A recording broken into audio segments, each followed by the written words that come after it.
le cadre des rencontres estuariennes, samedi 14 avril, amoureux du grand air, des pique-niques et de la nature, étaient conviés à une randonnée de 13 km entre Saint-Georges-de-Didonne et Mortagne.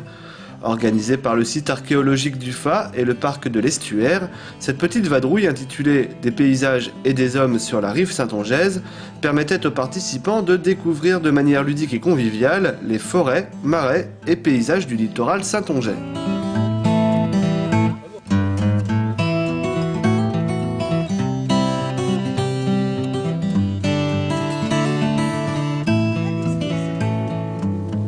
Alors nous sommes un pôle nature du Conseil général, donc c'est un label pour des sites avec des paysages remarquables, une biodiversité importante, donc protégé, l'espace naturel sur le parc est protégé par un cheminement duquel on n'a pas le droit de sortir.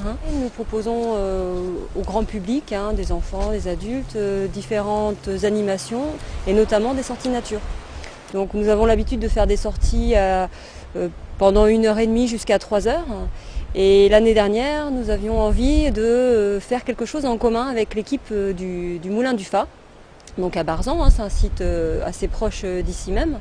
L'an dernier, on avait fait une randonnée entre le site archéologique du Fat et le parc de l'Estuaire. Cette année, on fait une randonnée autour du parc de l'Estuaire et on en fera une autre le 30 juin autour du Fat, enfin un grand secteur vers le Fat allemand. Pendant ce même week-end, il y avait les rencontres estuariennes.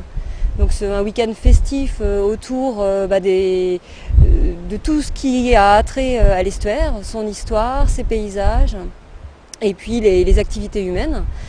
Donc ça rentrait bien dans le cadre, donc cette balade a été retenue par l'équipe du conservatoire de l'Estuaire pour faire partie de leur festivité. Donc les raies pondent ses œufs dans l'estuaire, donc la petite raie est à l'intérieur, la capsule va être au fond puisqu'elle est lourde et on s'est rendu compte qu'en fait ici on avait un site de reproduction de raies assez exceptionnel.